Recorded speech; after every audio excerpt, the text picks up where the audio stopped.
kabar sahabat? Alhamdulillahirrahmanirrahim. Jumpa lagi di channel Dunia Education, channel pendidikan dan kegiatan pembelajaran. Sahabat, kali ini kita belajar di tema 5, subtema 1 pembelajaran yang kelima. Namun sebelumnya kita mulai dengan berdoa terlebih dahulu ya. Sahabat, biasakan selalu mencuci tangan dengan sabun dan air mengalir baik sebelum maupun sesudah melakukan aktivitas.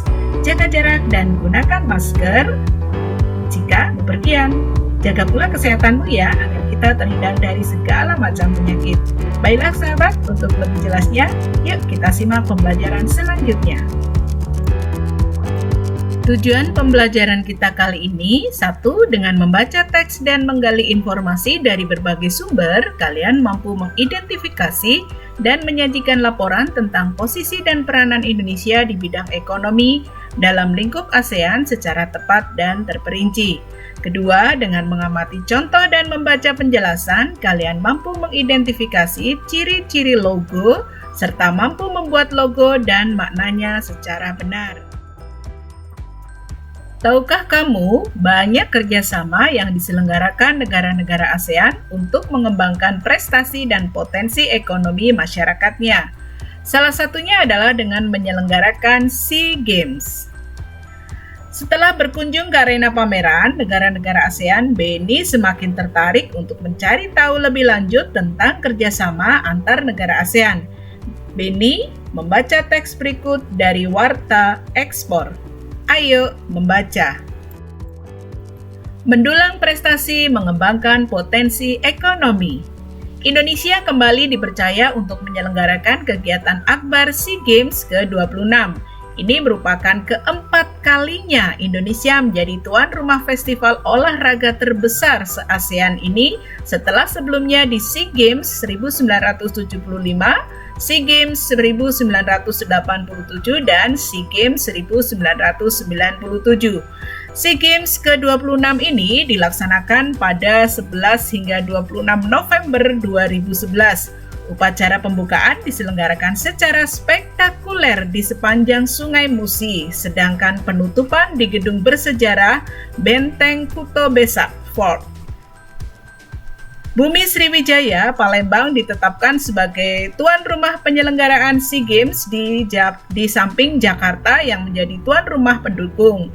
Dengan demikian, setelah Chiang Mai dan Nakhon Ratchasima di Thailand, salah satu provinsi terbesar di Pulau Sumatera ini akan tercatat sebagai salah satu dari 3 kota yang pernah menyelenggarakan SEA Games di luar ibu kota negara.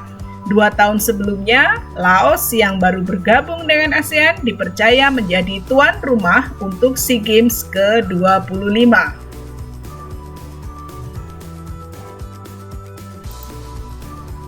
Indonesia bertekad menyusul keberhasilan Laos tersebut. Sebanyak 542 medali emas dipertandingkan melalui 44 cabang olahraga.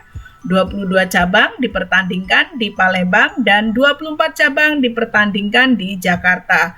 Setidaknya ada 3 sukses yang dapat dicapai Indonesia terkait pelaksanaan SEA Games ke-26, yaitu sukses prestasi, sukses penyelenggaraan, dan sukses dalam peningkatan perekonomian, terutama di 2 kota tempat terselenggaranya acara tersebut, yaitu Palembang dan Jakarta. Peningkatan sektor ekonomi. Dalam hal peningkatan perekonomian, bukan hanya industri besar, penyelenggaraan SEA Games juga berpotensi memajukan perekonomian Sumatera Selatan secara keseluruhan. Menjelang acara, pertumbuhan ekonomi provinsi ini mengalami peningkatan hingga 6,4% disebabkan pembangunan fisik, sarana dan prasarana SEA Games yang menggunakan tenaga kerja besar-besaran. Persiapan SEA Games terlihat telah meningkat geliat ekonomi masyarakat di Palembang dan sekitarnya, setidaknya sejak awal tahun 2011. Geliat ekonomi ini terlihat dari dibangunnya sejumlah hotel baru, terserapnya sekitar 4.000 tenaga buruh untuk pembangunan, serta meningkatnya kegiatan di sentra kerajinan rakyat untuk pembuatan cendera mata.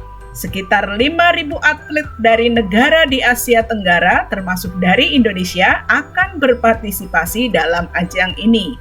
Sukses prestasi, sukses penyelenggaraan, dan sukses dalam peningkatan perekonomian tentunya tidak terlepas dari kerja keras dari seluruh pihak. Jawablah pertanyaan berikut berdasarkan teks tadi. 1. Kapan Indonesia menjadi tuan rumah penyelenggaraan SEA Games? 2.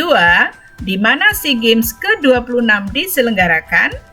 3. Apa yang kamu ketahui tentang SEA Games? 4. Sebutkan 3 kesuksesan yang akan diraih dalam penyelenggaraan SEA Games. Kelima, apa pengaruh penyelenggaraan SEA Games terhadap pertumbuhan ekonomi Sumatera Selatan? Jelaskan. Peran Indonesia di ASEAN dalam kerjasama di bidang olahraga. Yang pertama, ikut serta dalam pesta olahraga di negara-negara dunia, terutama di ASEAN.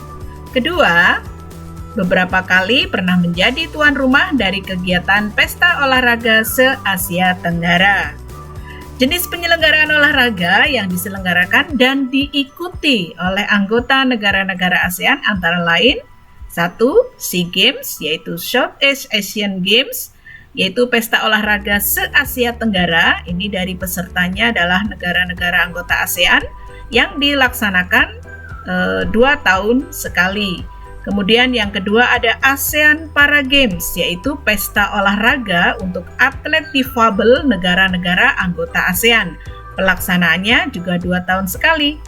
Dan yang ketiga adalah ASEAN Games, bukan ASEAN Games ya, tapi ASEAN Games, yaitu pesta olahraga sebenua Asia yang diselenggarakan 4 tahun sekali. Di sini negara-negara anggota ASEAN juga aktif mengikuti kegiatan ASEAN Games.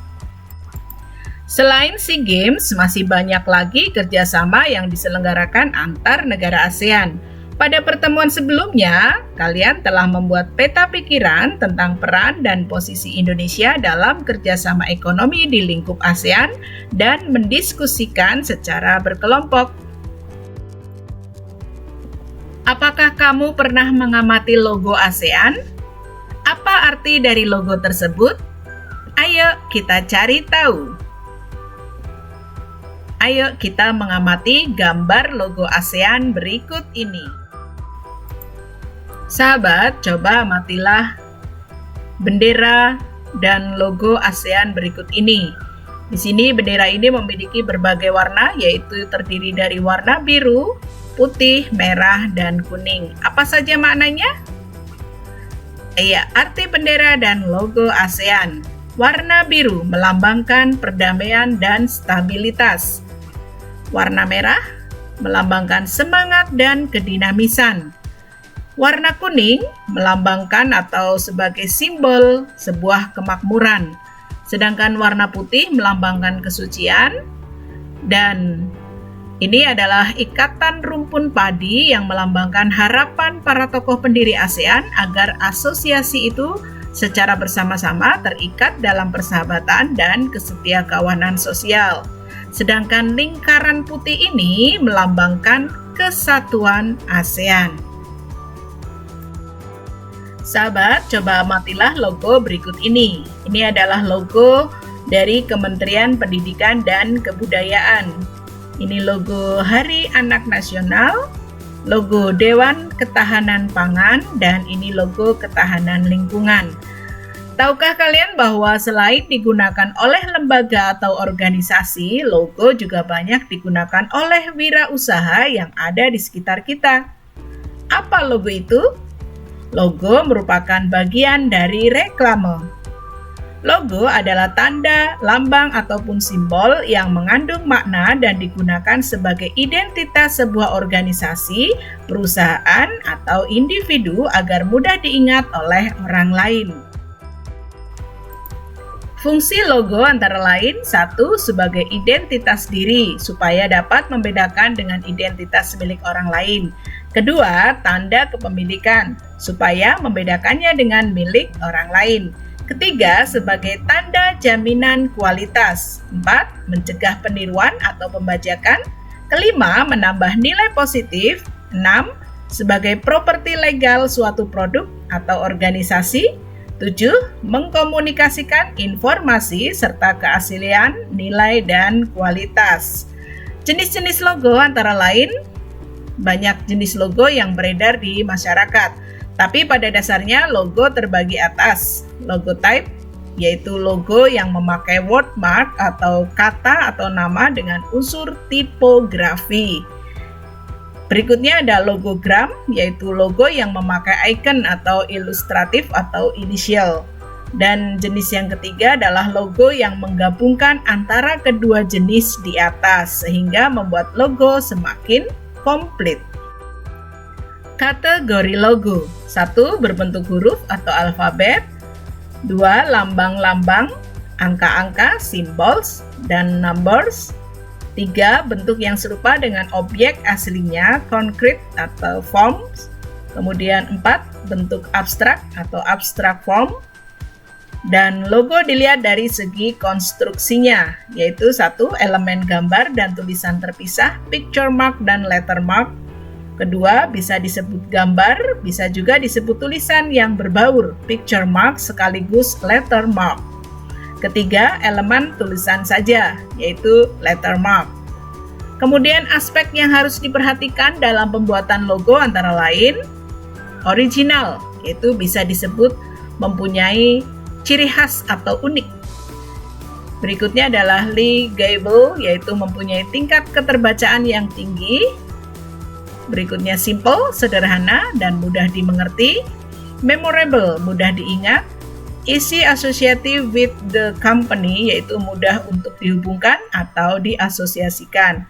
Selanjutnya, menyangkut juga tentang tipografi, warna, bentuk, keseimbangan, selera, riset, dan opini.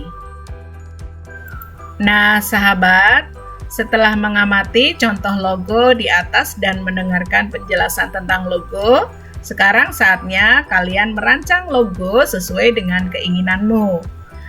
Kalian dapat memulai dengan merancang logo individu terlebih dahulu. Langkah-langkah yang perlu dilakukan adalah sebagai berikut.